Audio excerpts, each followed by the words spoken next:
So I know you're a little under the weather, but this is your pre-show shenanigans, Everett. I need you to lay this out for all of us. If you guys are unaware, Everett is currently experiencing his flu game. This is your flu podcast, Everett. Coming off of spring break, not quite the health you want to be in coming off of your spring break trip, but we're still here, Everett. Don't ever say the Waterboy podcast never sacrificed anything for you guys. Everett, you are battling a fever right now. Yeah, actually, hold on. Let's just get the live count right now. It's currently 101.3. So when we say that the podcast never takes a break, the podcast never takes a break. Not for a fever, not for vacation, nothing. We don't like vacations here, and now we especially do not like vacations here, as I now have a fever. Yeah, I don't think either of us will ever go on a vacation ever. No, again. I don't think that it's gonna happen. I currently feel like I am sweating. Like I don't outwardly seem like I'm sweating, but the inside of my body is currently sweating. It's heating up. You can feel your internal temperature rising. I can feel my body slowly, all of the cells in it slowly dying from the heat. You know what? I think though, this is just a testament to your character and how much dedication you have to this platform, and more importantly, the Waterboy faithful. So just remember, guys, don't ever say we never did anything for you. Everett is doing a flu pod right now. So I'm doing a flu pod. So by that sentiment, this must be the best podcast I've ever put out. Oh, 100%. Well, last thing I just want to say though, Everett, I want to compare how the end of both of our spring break trips were and whose was worse. Is yours worse because you're now sick, or is mine still worse because I was on a plane and missed the first 3 games of March Madness? I think mine is significantly worse than yours. Yeah, you know what? That's a tough question. That's a debate. Yeah, the only caveat that I have is that I was stuck in a car for 4 hours driving back while feeling nauseous and like I was going to yak the entire time. Now with the fever. Now this is a slight. Now I wasn't. Well, also, you did see this before on a plane. It's terrible. I don't think I have ever. I've never been sick on a plane. I have been sick on a plane before. Actually, when I was flying to San Diego, and I saw you a couple days afterwards because we drove. I was sick on the plane, and then we went to San Diego, and then we drove from San Diego to Los Angeles, all while I had a fever. I've also been hungover on a plane before, which was fun. And like I said, I currently have a fever right now. That's only happened to me once, but I am supposed to be on a plane tomorrow. So, well, God gives his toughest battles to his strongest soldiers ever. Yeah. So all I'm also going to say is you also have seen the sunburn that I'm now rocking. Please make sure everybody that you're wearing sunscreen when you're on vacation. So you can just take that into the end of my trip too. That might be contributing to your fever. Oh, I fully believe that is the reason why I have my fever. That could be it as well. So, but yeah, I think that's enough on your health. Yeah. You guys will see how truly bad this fever is throughout this episode. I'm battling demons right now, bro. It's brutal.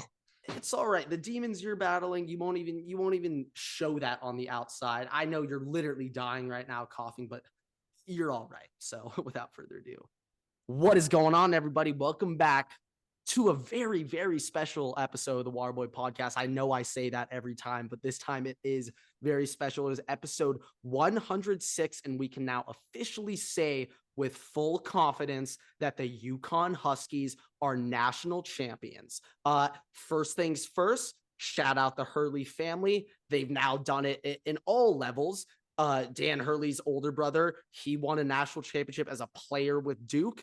The Hurley brothers, their father, he won high school championships as a coach, and now Dan Hurley has won as a coach in college. So shout out the Hurley family. In my opinion, this is the most dominant March Madness run that at least I can remember in my life as a 21-year-old man in the United States. My college basketball Memory doesn't go quite back. Can't say I was alive for the Christian Laettner shot.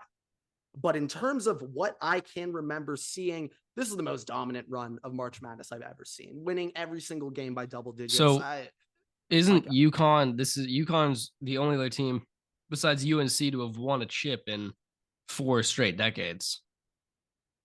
Really? So UConn has won a The chip 90s, in the 90s, the 2000s, 2010s, and 2020. In the 2010s and now in 2020. UNC is the only other in the last team. 25 years. UNC is the only other team to have won a championship in each one of the last 4 decades. They still got to get one in this 2020s decade, but yes, they have the 2010s, they have the 2000s. I'm going to go out on a limb and assume they won one in the 90s, and Jordan definitely won one. Maybe they won one in the maybe they won one in the 80s though, and that's why they're saying 4 straight decades. That's what it was then. I don't think they've won one yet, but no, not this decade. But but I'm sure they got one in the 80s. They had to have with Jordan. Yeah, I'm not gonna act like I fucking know that though. But what a run by UConn!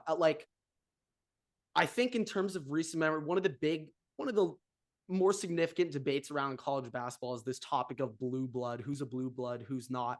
I know recently, a good amount of people have been saying Villanova might be that next team to get into that blue blood status after they won 2 ships in 3 years in the mid 2010s. UConn is making a pretty strong case though. They won 2 in the 2010s early on before UConn with Kemba and Napier. Now they just won it with a team wasn't even ranked preseason, gather a ton of guys from the transfer portal, putting it all together. If there was one thing that I'm really thinking about, and whenever I think about the transfer portal or NIL ever, I'm always thinking college football, of course. But I think one of the positives or net positives about the transfer portal that no one's really talking about in terms of college basketball is that, yes, these big schools are getting players from smaller schools, yes. But at the same time, smaller schools, and I'm not talking UConn, but FAU, they were able to gather so many guys from the transfer portal to put together the season they had and make it to the Final Four. So in terms of college basketball, I actually love the transfer portal. There's been so many moves going on. I know recently Caleb Love, who we all remember, he's entered the portal. I think Hunter Dickinson is in the portal as well. So many guys are entering the portal, hitting up the portal right now. Like Kerr Kriisa from Arizona, he just committed to West Virginia from the transfer portal. So all of these moves, I think it's actually making college basketball a lot more interesting. And I really like the movement going on because we can see schools like FAU make a Final Four run. Also, I just want to add real quick, though, out of what the definition of March Madness is, I feel like this year by far was the most mad March Madness we've ever had, and also was the most enjoyable March Madness I've ever watched. Just because like you wouldn't know what teams were actually going to win because any team could win this year. And also, this was my first March Madness tournament where I could bet on the games. I didn't even bet on any of them. I was still locked in, even when there were multiple games where I had no picks involved in my bracket, but I still wanted to fucking watch.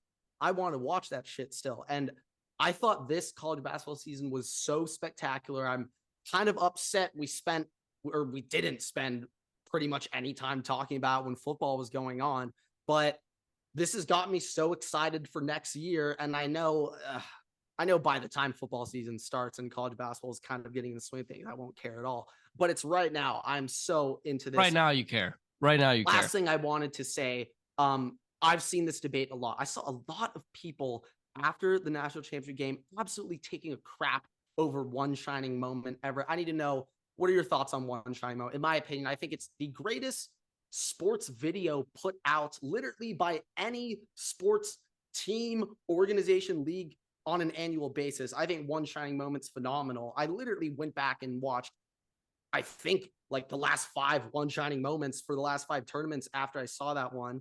And as a USC guy, USC, I swear, we had maybe 0.2 seconds of screen time on there, and it wasn't even a player, it was a fan.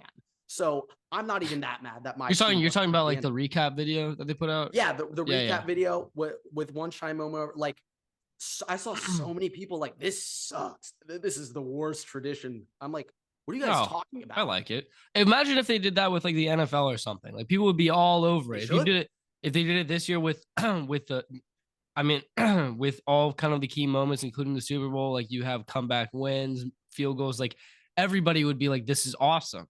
So I don't really like to hear any hate about that. And Um, also, I'm just thinking about it. If they did an NFL video, oh my, the Vikings would have so many moments in there. The Bills come back, for the better or Colts come worse, back. for better or worse. Whatever. Let's just talk about the positives here. Forget the playoffs. I mean, my playoff video is going to be would literally have broken my heart when I watched it. But Yeah, that would have been brutal. I'm not here for the one shining moment slander. None of that, guys. Okay. No, I don't respect that. I think that it's a good tradition. I think especially in college basketball, it definitely is a good tradition. One other thing that I wanted to add real quick is God fucking damn it, FAU is going to be in my conference next year. Yeah. So okay, real quick, what are all the teams? First, say all the teams leaving and joining. So it's what, So Cincy, Houston, Houston. UCF, and Cincy are the three teams leaving, Uh-huh. and we're And getting this is six. in effect next year. Yeah, and we're gonna get six. We're getting FAU. Yeah, I know. FAU, UNT, UTEP, or sorry, UTSA, Rice. What else? I'm gonna have to look it up. I don't remember.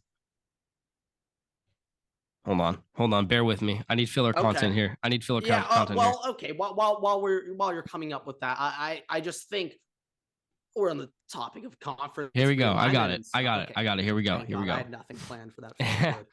Charlotte, FAU, UNT, Rice, UAB, and UTSA. Okay. UAB. That's Mhm. interesting. If Jelly Walker comes back for his 5th year and he comes back to play against Tulane, that's going to be so emotional. So emotional. But in terms of, okay, have they officially announced, are you guys staying with 2 divisions in the conference? Yeah. Or you guys or We have do one. you It's guys just not have one. divisions? We Yeah. didn't have divisions. No, it should just be one still. So okay, that's even more interesting. So the schedule is gonna be interesting. You might literally play North Texas once every 4 years based off the schedule. Like, Yeah. That's also kind of how it works in football. But when we do the tournament for the conference championship for basketball, it's just tough. it is split into 2 legs. Oh, okay. Uh, yeah, no. I mean, conference realignment, it's here, it's happening. Shit's changing. Shit's changing all the time. A lot of moving pieces, a lot of moving parts. We gotta look at those broadcast deals whenever they're up. But Hey, Jeff Bezos runs the NFL, like we know. So hey, I mean, and I know Dan Snyder doesn't want to do it, but could you imagine if Bezos bought the Commanders and then well, I think they also already Amazon? said there's a He said he's package. not selling. Well, no, there's a package deal already on the table for I the thought it involved Commanders. like Magic Johnson. It does involve Magic Yeah, Johnson. of course. So hold on, let's see this. This is low key. Let's go into your college football stuff while I'm looking this up. Okay. Yeah, real quick, we'll dive into college football a little bit. Got a slight yeah, this is an Ohio State Union. Real quick. 5-star wide receiver Mylan Graham has committed from pretty sure Indiana. He has committed to Ohio State. Brian Hartline, you're literally my hero. Like you're actually my favorite person that's worked for Ohio State in the last 5 years. I used to think Larry Johnson was the GOAT. No. What Brian Hartline is doing on the recruiting trail at the receiver position is absurd. I've never seen this in my life. I genuinely think that Ohio State has a better wide receiver room than like 3 NFL teams right now. That's a lot to say. It's absurd what they have. And also, 4-star lefty quarterback, Everett. Lefty quarterback. Okay. His name is Air Noland. 4-star lefty quarterback Air Noland has been crystal balled to Ohio State, and he will be announcing his commitment in a couple of days on April 8th. I have no evidence to back this next stat up, but I'm 98% sure Air Noland will be the first lefty quarterback in Ohio State history. So I am so hyped on this. No, I feel like that's not true. Once again, I have no evidence to back it up. Hold on. I tried looking at. I looked up Ohio State lefty quarterbacks. and then it took me to a page of just lefty quarterbacks in the NFL. So I'm going to go on a limb and assume that there has been at least a walk-on lefty quarterback in Ohio State history. Yeah, I think that that's definitely the But in case. terms of Also, the first thing that came up starter, for mine is Cardale Jones, who I know is not left-handed. not a lefty.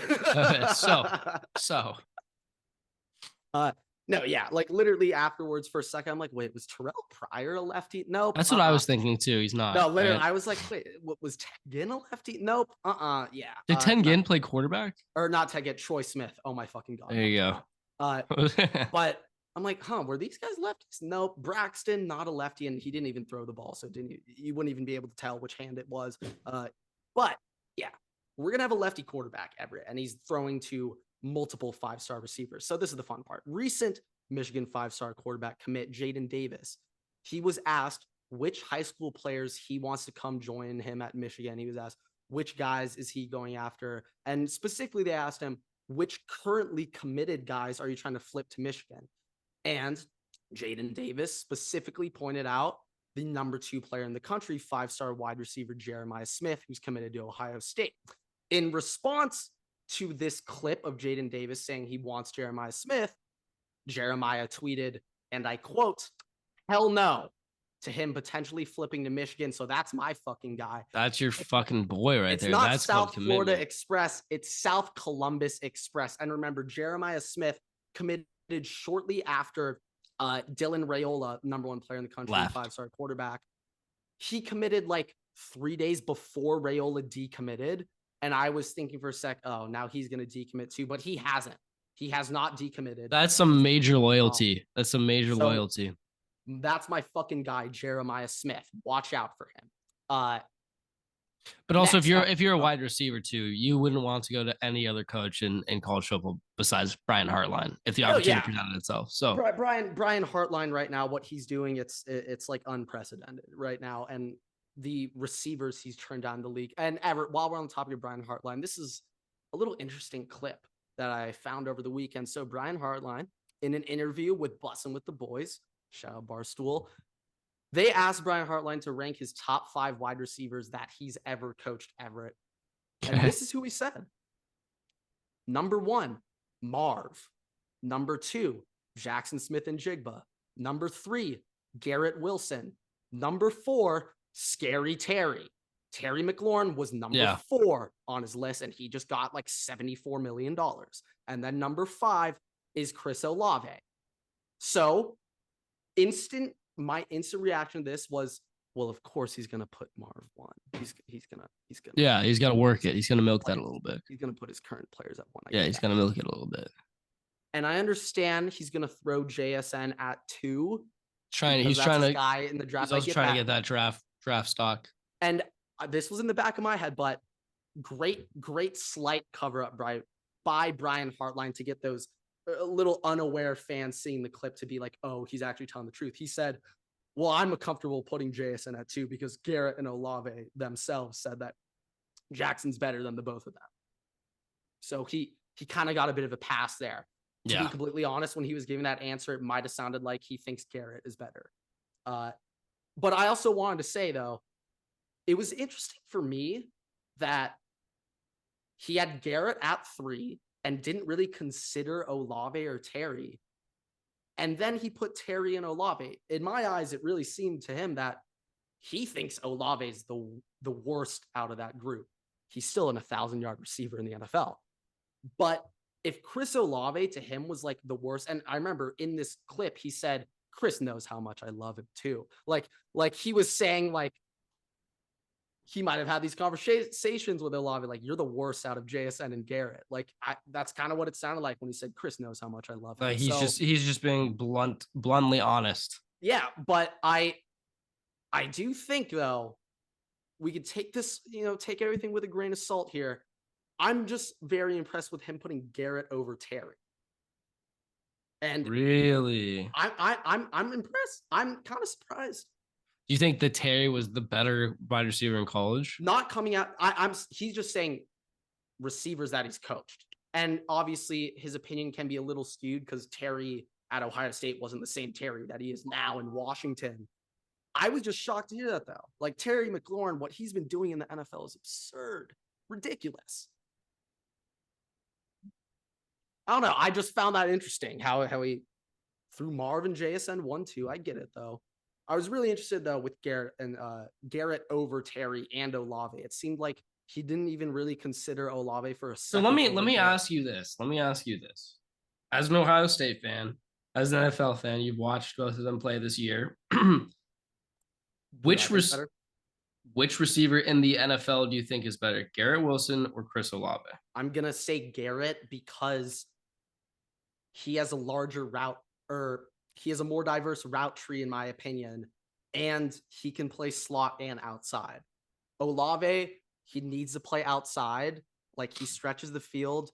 The one thing I'll give Olave is that I swear to God, he is the only person at minimum when he was in college, but I literally think he's like one of 3 receivers in the NFL that can run a comeback on the goal line and actually sell a fade route with 11 yards of space and make the comeback. Justin Jefferson does that.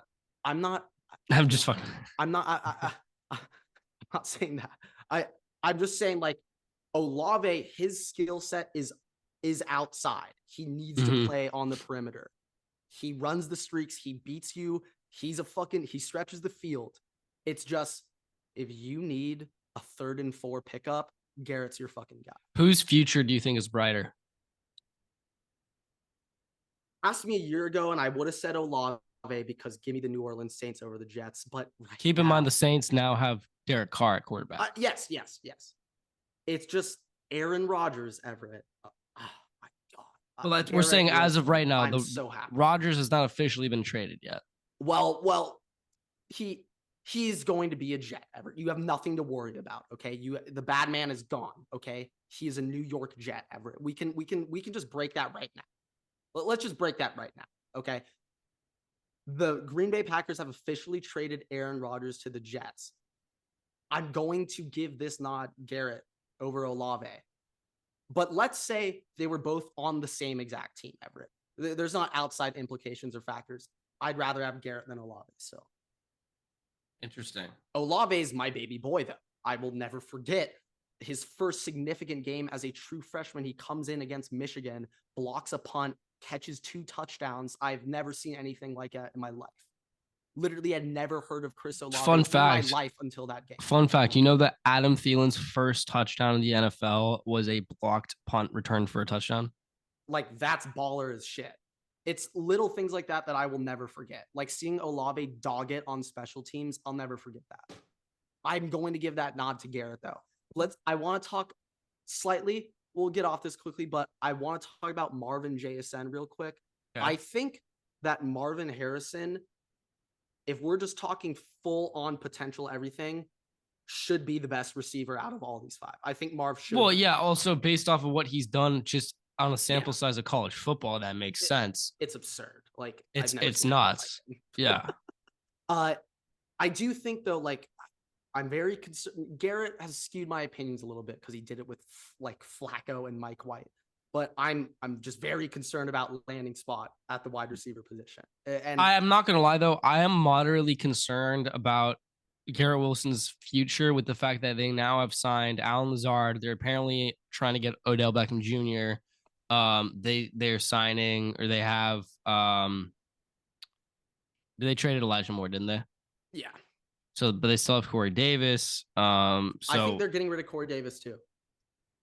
It's just going to be a really packed wide receiver room, and if Odell's there, yeah, it is definitely a crowded wide receiver room.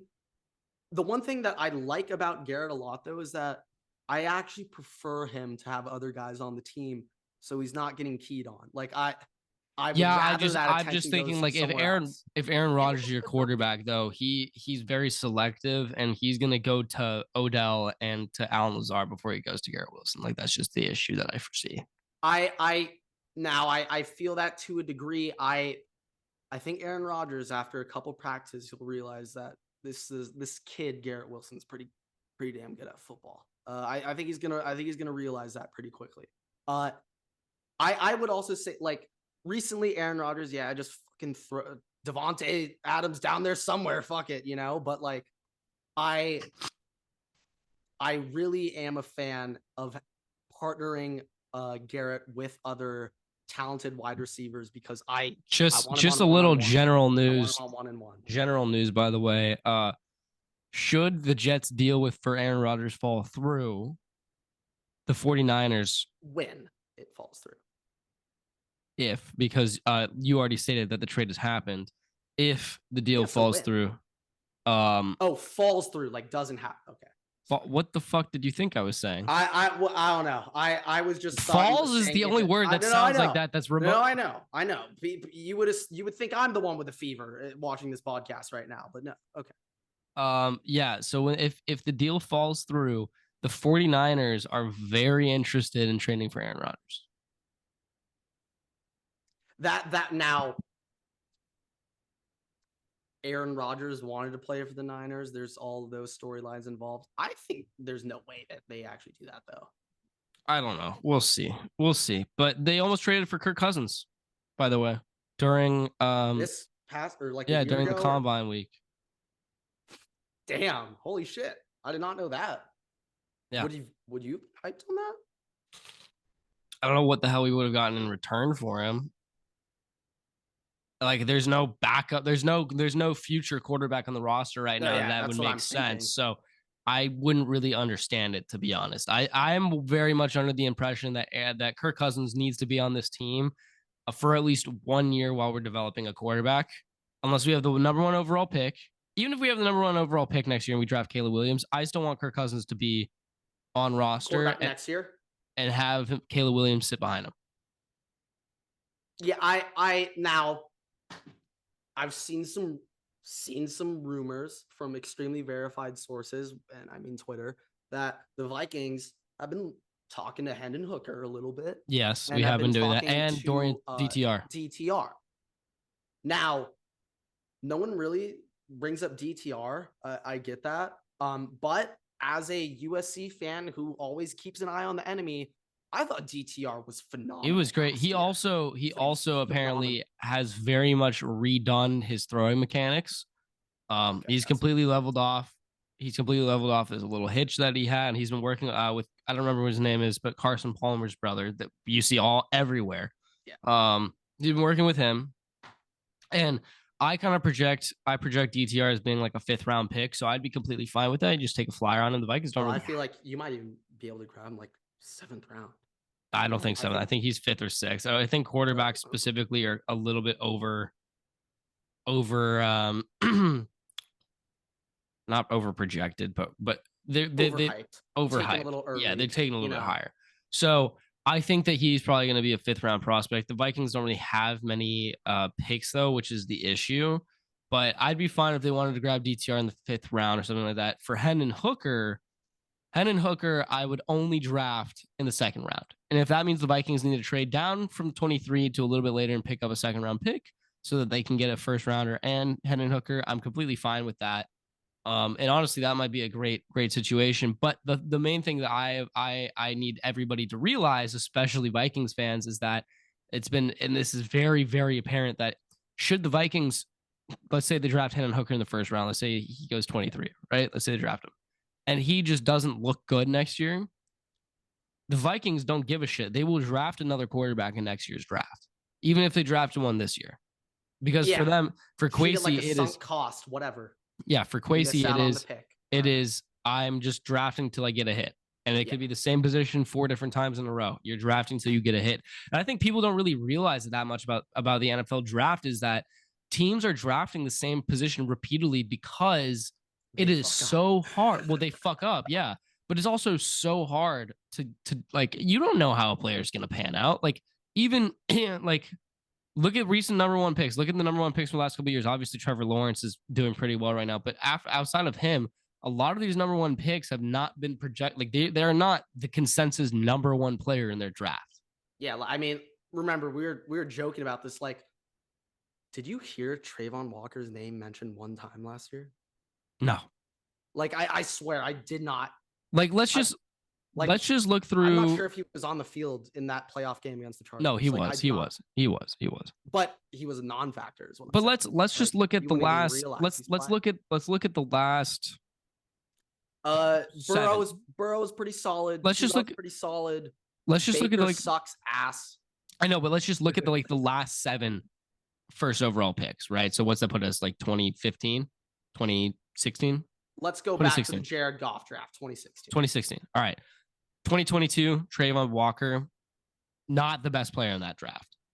2021, Trevor Lawrence, maybe the best talent in that draft, but has not consensusly been the best pick in that draft yet. You know what? Thank you for that. Thank you, Everett, because God damn it, the fact that he really capped off a 27-point comeback in his playoff debut again. Thank you. Well, you have the sirens going on in the background, so I guess that's cap. But so I might be wrong. Joe Burrow. I think that was more of a fraud alert for me. But. Yeah, Joe Burrow, not the best draft pick. Joe Burrow, not the best draft pick in that class.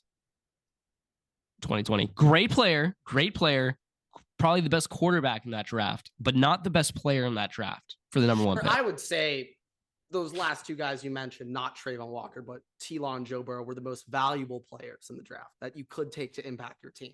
Would you agree with that? Yes, but for the fact that they're the number 1 overall pick, them not being the best player in that draft kind of shows you how quantifiable, the number 1 pick is. Like drafting in the NFL is, because it doesn't work out the way that it always is intended. And this is why players are consistently redrafted, or the positions are consistently redrafted, not players. We're not doing fantasy football in the NFL. Joe Burrow, great quarterback, best quarterback in that draft class. I'd still pick him with the number one pick, to be honest, if I'm the Bengals, but obviously not the best player in that draft. It's Justin Jefferson. Kyler Murray in 2019. Kyler Murray in 2019, not the best player in that draft. Baker Mayfield, certainly not the best player in that draft. Myles Garrett, pretty damn good. Yeah, no, that one was it. But keep in mind, TJ Watt was in that draft too. Oh, well, fuck. Ow. And then Jared Goff, obviously not the best pick in that draft. So yeah, I mean, it's just interesting. It's obviously with the first overall pick, all these teams are taking what they believe is the best consensus fit for their team and what they need the most. But it doesn't always end up working out to be the best player in that draft. And that's why it's so hard to draft in the NFL. And it's so hard to be able to know what all these players are going to end up doing, because not only you have team issues and fit issues like that, but sometimes players just don't add up. Like the amount of times the Vikings have fucked up a cornerback draft in the last 5 years with Mike Zimmer has been uncountable. We've drafted like 5 of them, and none of them have been all pro corners for the Vikings. So just interesting.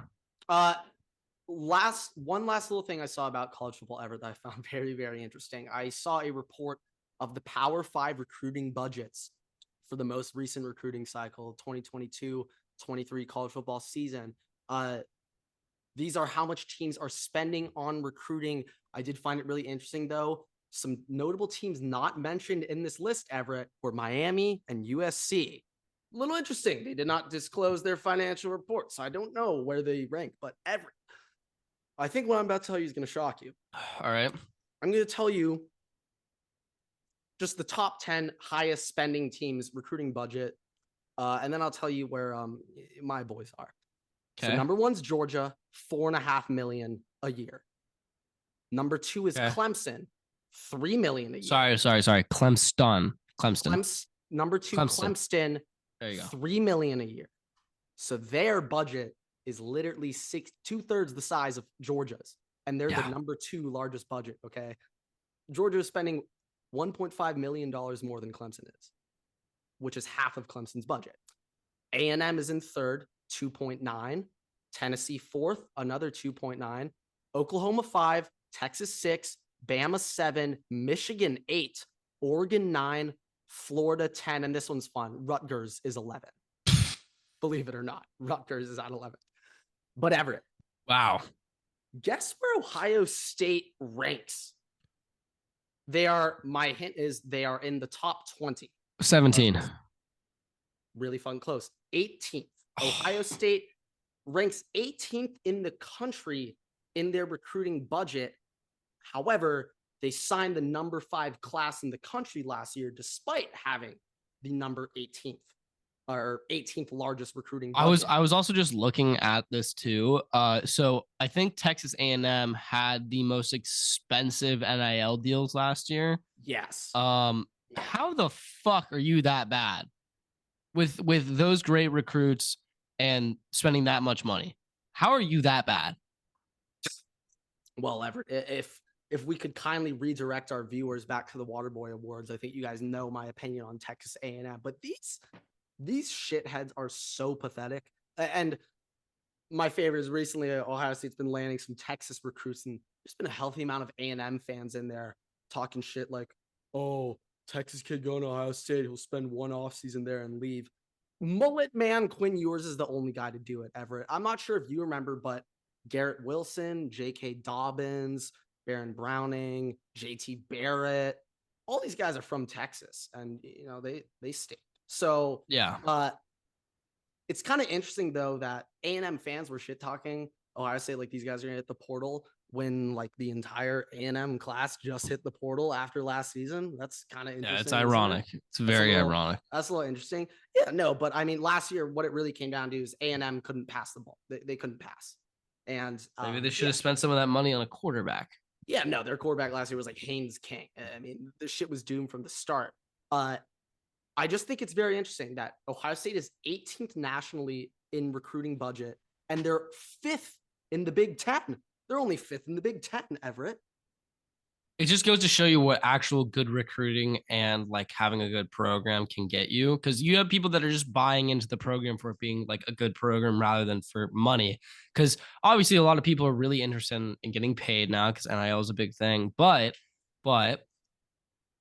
because the fact that Ohio State is so prolific, because Ohio State is this powerhouse juggernaut of a program, people want to just go there to develop themselves and become better players to get drafted higher or to get to be able to transfer somewhere else. Totally like the recruiting pitch for Brian Hartline, for example. He's like, I'm counting Jamison Williams.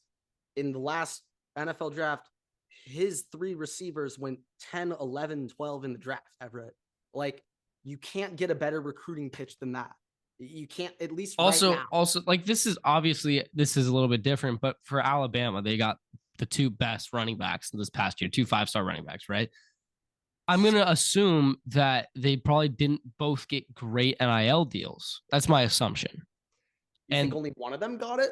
I'm assuming even if both of them got it, I'm assuming one is much better than the other.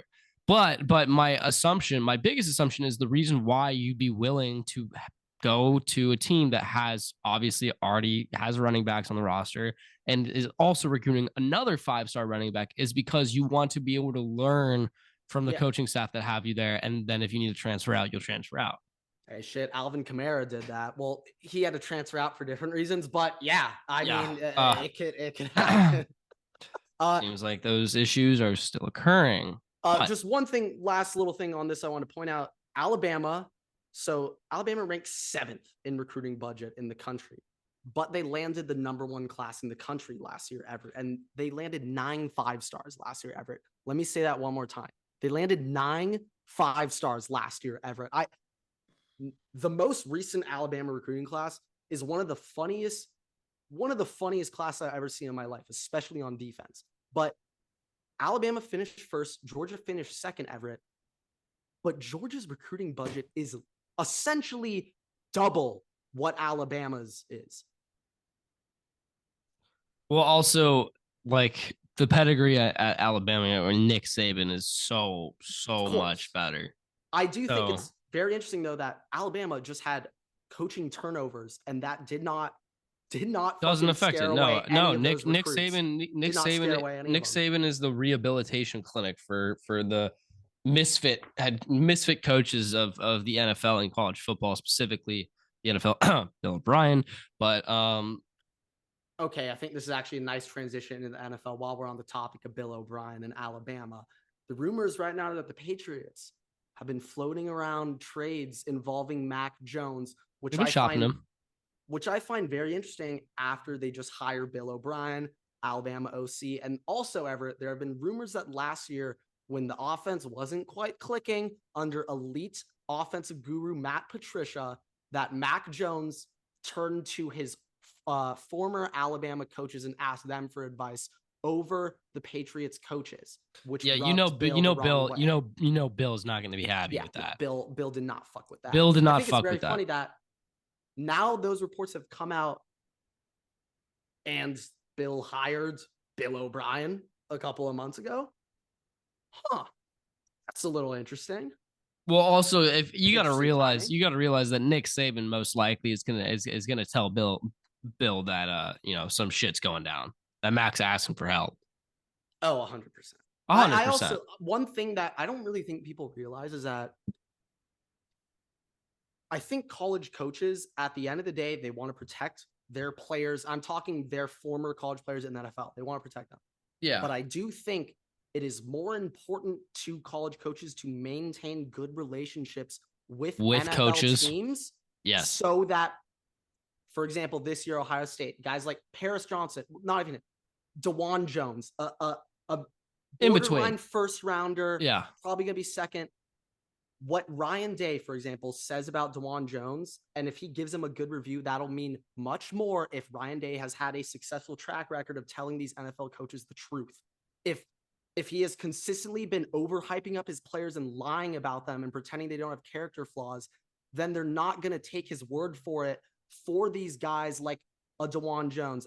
Forget even him. Let's talk 7th round guys like Cam Johnson corner, like Ryan Day. If he wants to hype up, Cam Brown, if he wants to hype up Cam Brown, what he says about Cam Brown will be much more impactful if he has a track record of telling the truth and being honest about the players. So no, I completely agree with that.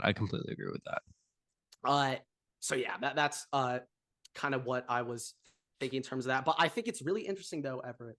I think the Patriots are one of the best organizations in the league in terms of keeping shit under wrap and not letting locker room problems leak out to the public. In my opinion, Bill will just fucking sit your ass down and literally just cut you. So in my opinion, though, I'm not sure if this is exactly Bill Belichick, but I think the Patriots want this information to be leaked. And because of that, I think this is a fucking smokescreen. I don't think Mac's actually even being considered being traded. I think this is all a smokescreen. Well, I think that they might just trying to get Mac to shit his pants. No. If anything, I think it's more so of a Mac, get your fucking act in line. Stop being. But I'm not gonna lie. I'm not gonna lie.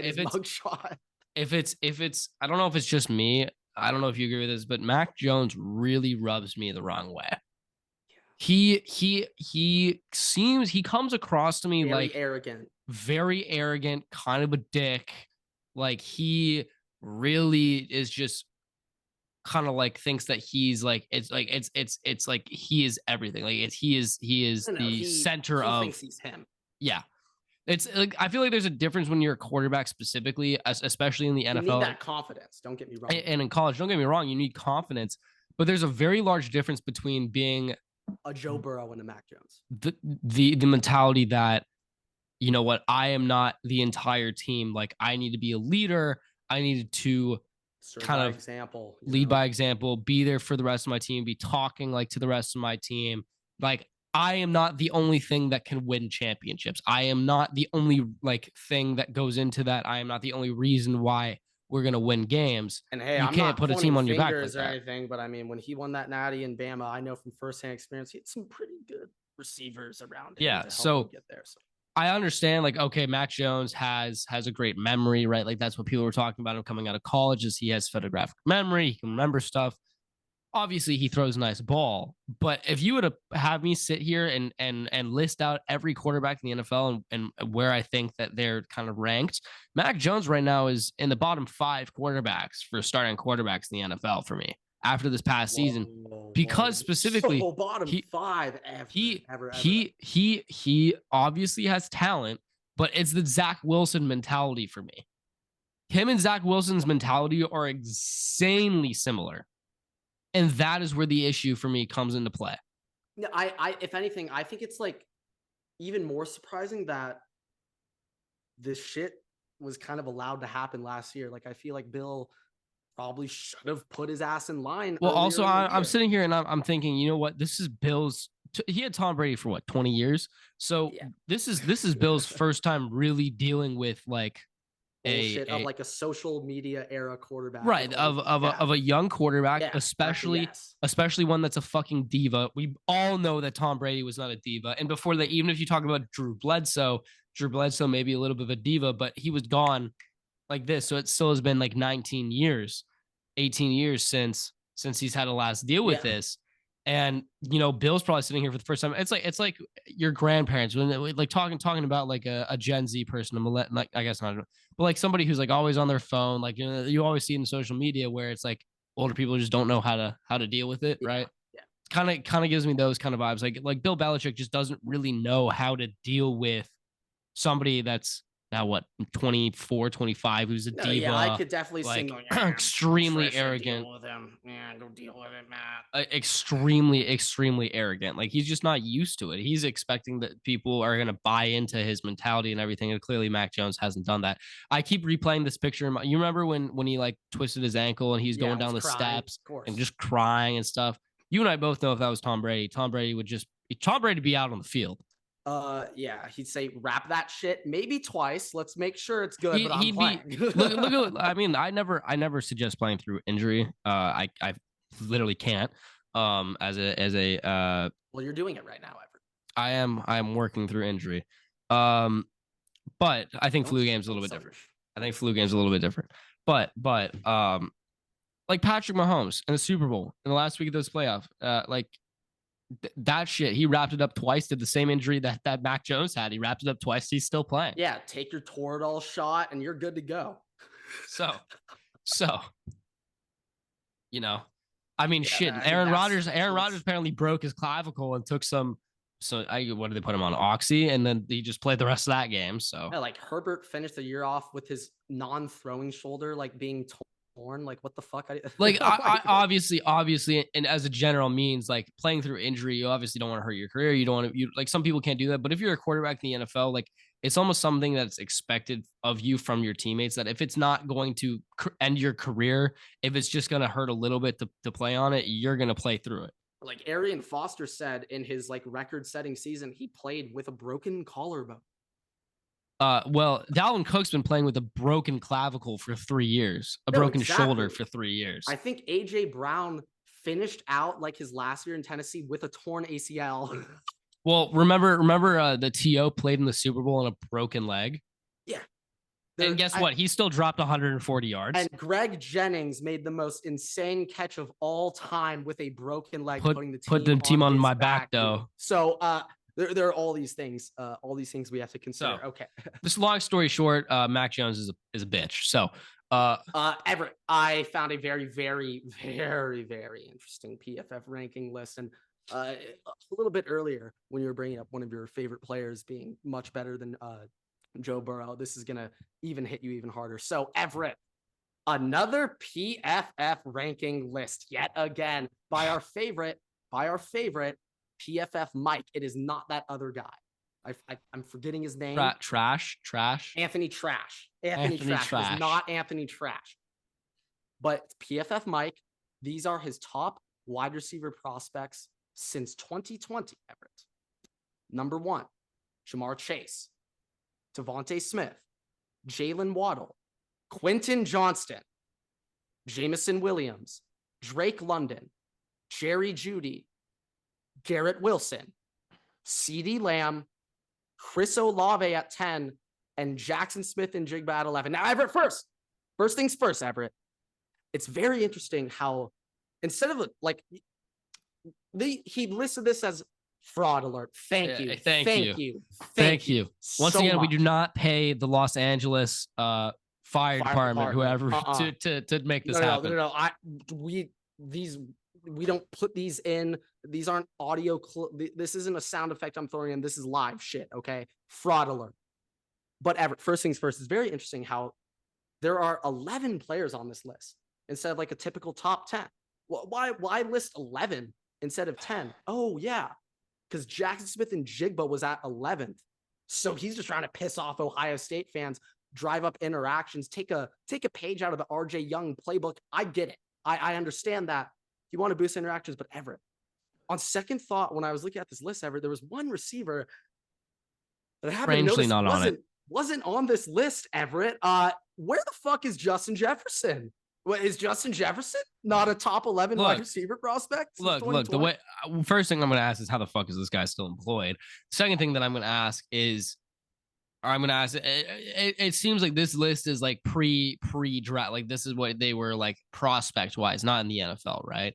Because I'm not gonna lie, I feel like yeah, he says top prospects. So I think that Justin Jefferson is a much better player in the NFL than he was a prospect. Obviously, he did great at LSU. He had him and Joe Burrow. What he had 4 touchdowns in one of those. I don't know if it was Oklahoma. Yeah, he had 4 touchdowns. Obviously, like you should probably realize he's going to be a great player at that point. But I think going into the draft, he was not projected as being that guy. People didn't think that he was going to be all of that, be this great player. However, why the fuck is Quentin Johnson there over Justin Jefferson? At 4 too. So Quentin you know if you listen to this podcast, Garrett Wilson, CeeDee Lamb, Olave, JSN, even Jerry Jeudy. Jerry Jeudy. I'm going to give Jeudy flowers even there too. If you listen to this podcast, if you haven't before, this will now make more sense. But if you've listened to this podcast, we are not very big fans of Quentin Johnson. I personally think that he's going to be a bust. I see him kind of being like a Laquan Treadwell, N'Keal Harry 2.0. Yeah, so I not a big fan of him. Maybe I'll get proven wrong, but I mean, you can't be getting locked down by Keely Ringo, who's not even projected to go in the first 2 rounds, 3 rounds, and be considered the best wide receiver prospect. You can't have like one catch for 4 yards in the Natty. Like I don't understand. I really don't understand that. And on top of that, like Jordan Addison's not there, Blitnikoff winner. Like I'm just okay with that. I put him in there over. I think it's nuts. Johnson. Like, I have no problems with Jamar 1, Smitty 2, even. Fuck it, even Waddle 3. Is Devontae Smith on that list? Yeah, 2, Smitty. Okay. Like, I'm okay with that. Like Smitty's last year was fucking absurd. Like what he put on tape. I get that. But it's just the Quentin Johnson 4, like Jameson Williams. All right. 5, you know what? Biased, but you know what? Dude, Jameson Williams, like, you know what? 5th best prospects in 20. I'm not sure about that. You can give me Rashad Bateman coming out of college over Quentin Johnson. Yeah, I'm not sure about that. Nope. Yeah. Nope. I'm not sure about that one. Give me Rashad Bateman. Give me Rashad Bateman coming out of college over Quentin Johnson. All right, that's yours. That's your thing. I'm not associated with that at all. But hey, I mean, we both think that Quentin Johnson is not great. This list is absolutely ridiculous. Yeah, I don't. No, it was someone at PFF. Like, guys, the interactions have been. Really I understand they're trying to buy into this whole PFF list or PFF, like it's just fucking terrible, like bad rent, whatever. Like, okay, buy into that, but maybe don't make it so obvious that you're really trying to fuck up these lists. Like that's just blasphemy. Like you're trying to get interactions at that point. Like that's just the whole point. Is just you're vying to get interactions. You're not even trying anymore. Like I thought it was very interesting because I obviously instantly noticed how low the Ohio State players were, but then I realized Justin Jefferson wasn't on there. I'm like, that's Everett's gonna like this. That's like me saying that TJ Watt is better than Aaron Donald. Yes. That's how absurd. That's how absurd this is. Yeah. Literally. It's just, I truly believe someone at PFF was like, guys, we did really bad in March. We need some clicks. We need some clicks. Let's get some interaction. Okay. Also, going back to something we talked about earlier with the sale of the Washington Redskins, Magic Johnson has, in fact, put a bid in for the team with the owner of the Philadelphia 76ers, Josh Harris. So, also just note, I didn't know this, but Magic Johnson has a stake in the Dodgers. You didn't know that? No, I was not aware of that until recently. Oh, no. Like, he's been like the face of the ownership group for a while. He also apparently, like, he's kind of been a large reason why they started fucking turning it up. But he also apparently tried to get in on buying the Broncos last year. Yeah, no, like he's been trying to like get into different sports, and now about to take over the Commanders. I've heard rumors that the Commanders might do another name change. I have seen that. I'm not gonna lie. If I'm the next ownership group, I am changing that. I want no association with Dan Snyder. What I also learned, by the way, hot take, but I'd kind of be cool with the football team like forever. For real. But what I did not know, by the way, is apparently Dan Snyder was a lifelong Redskins fan before purchasing the team in 1999. If you're a lifelong fan, how the fuck do you let your team become this dog shit? And how do you treat your fan base so poorly? I don't understand that. Like, how is that? Like, what? I think that it's every fan's dream of becoming an owner of their favorite franchise. Yeah. If you're Dan Snyder and you actually had that happen, if you had that dream come true, how have you been this shitty? Tear it down. How have you been like? You have diminished the entire program over like the last 20 years. How the like? I don't understand that. Like literally, I guess like the only bright spot that Snyder's had was that one season with RG3. Like that was like the only time anyone's had hope as a Commanders fan. So well, they had that, and then the Alex Smith comeback season. Before I think this was the season. This was the season that he broke his entire leg, but they went into the playoffs that year. No, yeah, it's just been tough. It's been tough for the commies. It hasn't been very kind to them. But Everett, I think it's time to get into your new draft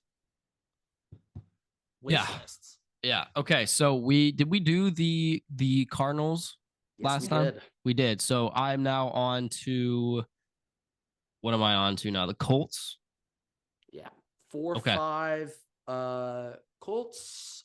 I'm trying to remember this. 5 belongs to the 5 belongs to the Seahawks. I don't know. 6 Raiders have 7. 6 is Lions, but Lions have 2 different picks. The Lions have picks 6 and oh no, maybe they just have 6. I thought they had 2. Never mind. They only have pick 6. No, they have 2 picks. They have pick 6 and pick 18. I don't know what the fuck I'm talking about. Okay. All right. So just to refresh right now, if you did not watch that last episode, I believe we had CJ Stroud going pick 1, although we said Anthony Richardson is plausible. Pick 2 is Will Anderson, correct? Yep. Pick 3, we had trading back or getting Devon Witherspoon. Yeah. Correct? Okay. Mm-hmm. So now, obviously, if I'm the Colts, I'm going to pick a quarterback here regardless. However, assuming Bryce Young is here, it's a no-brainer. If Bryce Young is not available at pick 4, I honestly don't really know what I would do.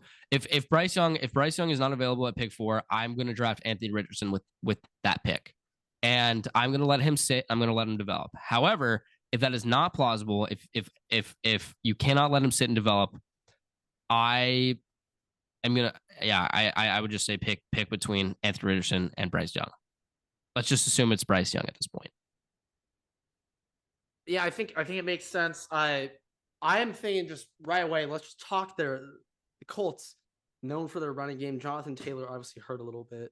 Their O-line wasn't quite as dominant as people expected last year. I'm pretty sure Quentin Nelson was also banged up too. Is Baker Mayfield their quarterback this year?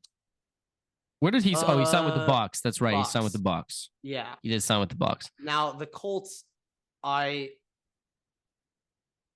think Matt Ryan retired now. No, I think they cut him.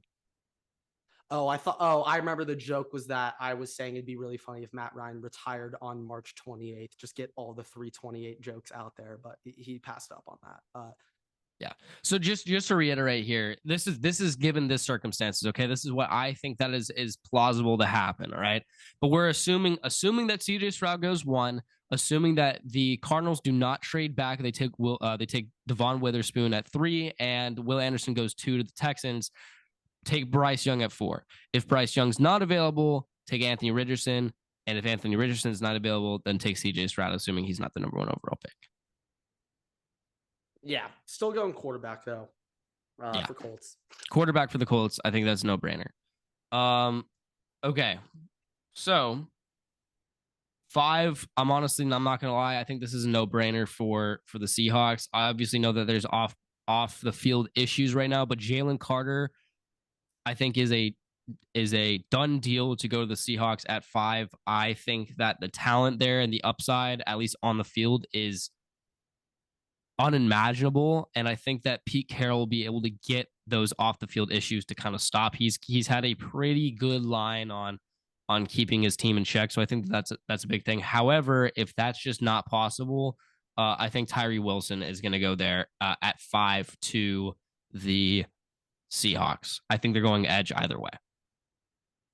We're going to have a slight pushback on the Pete Carroll keeping it in check as a temporary Seahawks fan, because I have relatives living there. Nothing angered me more than watching Pete Carroll pick Russell Wilson over the Legion of Boom and saying, Richard Sherman, Earl Thomas, Cam Chancellor, fuck all of you. Russell Wilson is the reason we won the Super Bowl. And I will never forgive him for that. I think that's different than keeping players in check. In recent, like, well, the thing is though, like he picked Russ over the Legion of Boom. Obviously, they still had Sherman and Earl on the team for like 3 or 4 years afterwards. And yeah, obviously, Earl Thomas didn't like him very much. His last game as Seahawks more so, the statement I'm having is, when was the last time you heard of off the field issues occurring with the Seahawks? There were none last year since Russ left. Off the field, there were issues before when Russ was there. Off the field, I heard there was a lot of turmoil between Russ and Pete Carroll. They did not. Well, that's one thing, but I'm talking about like in the media and all this stuff that obviously Jalen Carter's had issues with and all that kind of stuff. Like, this isn't the Raiders. I get what you mean by that. I do think though that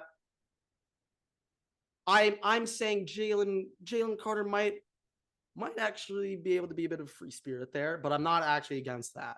I still think, okay, to be honest, I'm more concerned about Jalen Carter's like fitness and ability to play every down than his off the field stuff, if I'm going to be completely honest. Yeah, like, no, he has to get back in shape. When I look at Jordan Davis last year, it's like that dude cannot be on the field for more than 60% of the snaps. Like he physically can't. Like, but I do think that an NFL caliber kind of like training staff and stuff will be able to get him fixed up. I mean, I'd hope so too. That's why I'm saying if you don't SEC training staff, if you don't think that Jalen Carter is going to be your guy here, then take Tyree Wilson. I don't think that Jalen Carter is getting past the Lions at 6. Yeah, I'm a fan of Jalen Carter. I think he's the best defensive prospect in the draft. If the Seahawks see him at 5, oh my God, that defense is about to get scarier. Now they add Draymond Jones too. Obviously, they actually have DBs now who can play. They're done with Shaq Griffin and his bullshit. Tariq Woolen was a baller last year. So they're patching things up. They're getting things going. That move makes a lot of sense. I'm with it. Yeah. And the final pick 6 here. The Lions actually have 2 picks in this draft, pick 6 and pick 18. So I guess I'm doing both of them.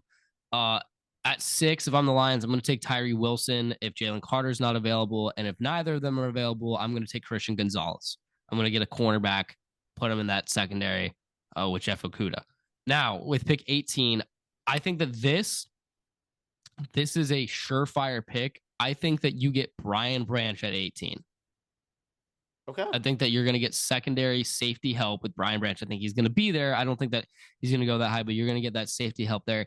And if he really is not available, you're going to do you're going to double up on that D line. And you're going to actually, I don't know if you get tired. I was going to say you can get Nolan Smith, but I don't necessarily think, because now they have Aiden Hutchinson over there. So I don't think that they really do that.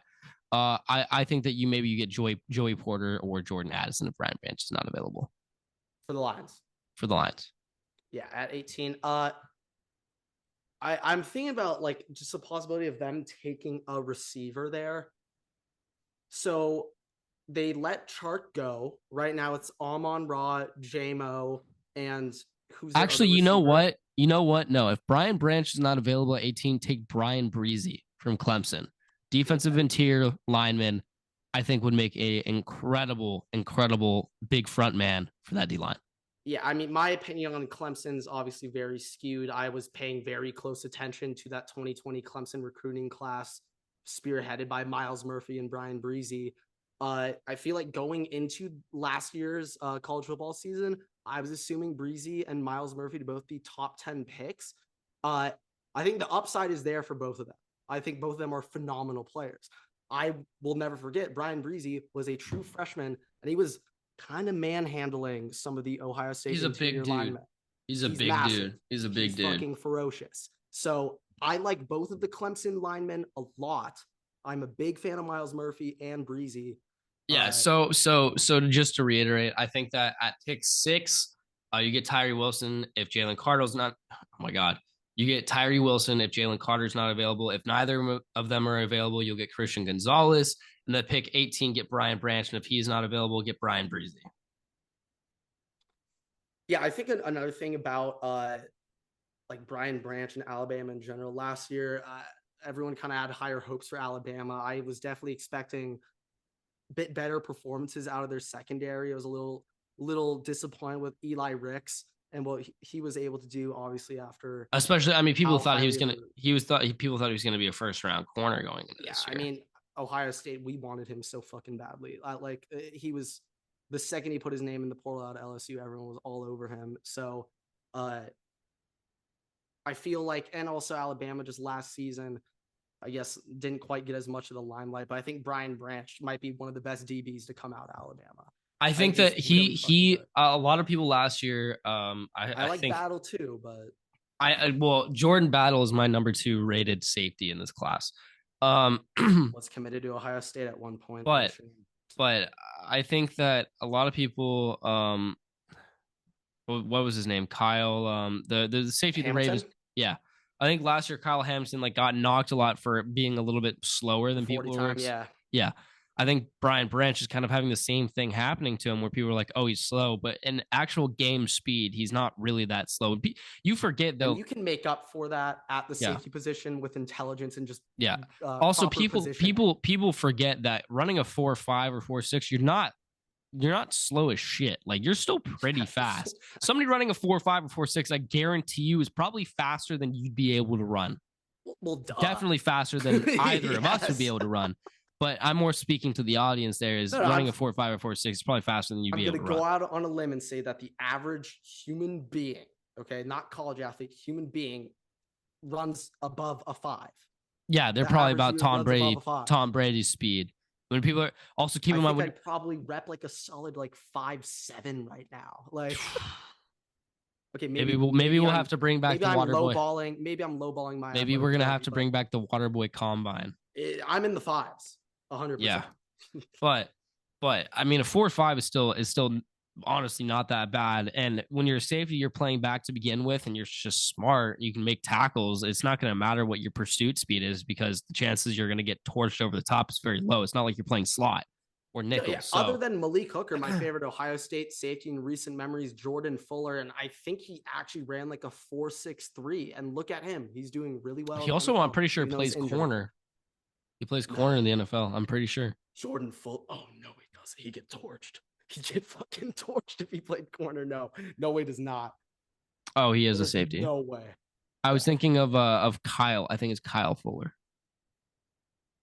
That could be it, but no. Jordan Fuller played corner. Oh, I mean, that'd be a spectacle to see. Not gonna lie. Yeah, no. Jordan Fuller ran a 4.67. 4.67. Yeah, but obviously, like what we're trying to say is that you don't need to be makes up for it. Blazing fast to be able to play safety. And I think that's why I think obviously scouts know that. Otherwise, why the fuck are they getting paid to be scouts? And coaches obviously know that. But I think that he's still going to fall a little bit. And I think that people think there's better talent in the draft. But I still think that he's the best safety in the draft. He'll be the first safety off the board. And I think that the Lions get him. That defense starting to look real spooky. Yeah, no, I mean, if they can really, really just shape up Okudah a bit more. And I've got high hopes for the Lions, Everett. Now, I know they're an interdivision rival. Unfortunately, I have high hopes for them too. You said yourself that, the Lions, they're kind of like the little brother. Hey, we're rooting for them to do well, except when they play us. It's better than the Bears because goddamn, you fucking hate them with your life. The Bears are like the really really annoying like cousin or some shit that's sitting with you like right next to you, breathing down your back during family dinners when it's like Christmas or something. Kid, and then his Cheeto dust, he like touches you and you're everything. Ugh. Yeah. Ugh. Or it's like the kid that's like 7 years younger than you that your mom's like, come play video, like bring you have to hang out with him. It's Christmas, like yeah, you know, you're like trying to show him like you're like playing video games or something. They're eating Doritos, getting Dorito dust all over your controller. Yeah, I get it. I get it. Yeah, that's the Bears. Yeah. But you know, I want nothing but the best for Justin. Once again, Chicago, do what's right. Trade Justin. Just trade him to the Lions. Trade him to the Lions. That's so funny. Trade him to the Lions. That'd be hilarious. You guys can get Jared Goff. He's the future. Right. He's a future quarterback. I'm not gonna lie. If the Lions had any other starting quarterback in the NFL, we went over this. We literally went over like if Lamar Jackson was their quarterback, Everett. Even if I was gonna say Jimmy Garoppolo, but I don't know about that. I don't know. Yeah, I don't know about that. From Goff. No, it's about the same. It's not a downgrade. It's not. I would say I think the Lions fuck with Goff, and so no, they do. Jared Goff. Ability wise, I don't. No, he's dog shit ability wise, but Jared Goff encapsulates what Dan Campbell likes. Jared Goff you're biting kneecaps and stuff. Like, yeah, that's Jared Goff. Yeah. But I think that if you give me put fucking Baker Mayfield on that team, I'm not sure about that. I'm not saying they're not winning the Super Bowl, but they might be a little bit more competitive than with Goff. Let's put a good player on their team. Like shit. What if Kyler was their quarterback? Kyler, still not. I don't think Super Bowl, but I think they could make it to like. I'm not saying Super Bowl. Whoa. Put Joe Burrow. The Lions will never win a Super Bowl. Let's get that the fuck out of the way first, okay? Put Joe Burrow. Let's get that out of the way. Put Joe Burrow on the Lions. They might win the Super Bowl. Something like that, you know. They might win the Super Bowl. Ooh. Oh wow. Okay. I think. You know what? This is good because you do respect the Lions. I do respect the Lions. That you do respect them. I want to applaud you for that. But let's get it out of the way here, guys. The Lions will never win a Super Bowl. I'm not gonna lie. The Lions are the one team in the NFL that it does not matter what talent they have. Perspectively, like they could have a lot worse talent on your team in comparison. Like if you compare them to the Chiefs per se or the Bills or something, obviously they are outmatched on a talent perspective. But just their heart and their grit, like, puts it on a level playing field. Like they're one of those teams where they play so much harder because they feel like they're underrated. Yeah, like that is the mentality that they have that makes them actually like competitive and lethal. It's the Midwest grit. It's the Midwest grit, you know. But with that, thank you guys so much for watching, listening. Rate us 5 stars. You can find us on Spotify, TikTok, and on YouTube at WaterboyPod. You can find our handles down below here on Twitter and on TikTok. But with that, I still have a fever. I'm about to go take a nap. I'll be honest. I didn't even really notice that you don't even really sound that sick. I'm going to be honest. I don't sound sick, but I feel sick. Yeah, I'm starting to see it in your eyes a little bit now. But you know what, guys? I feel sick. Everett just came off a flu game performance. Game. I'm extremely dehydrated. Don't say we never made any. Waterboy faithful, I am here for you. You guys are my bloodline, my life. I love you all. Waterboy's out.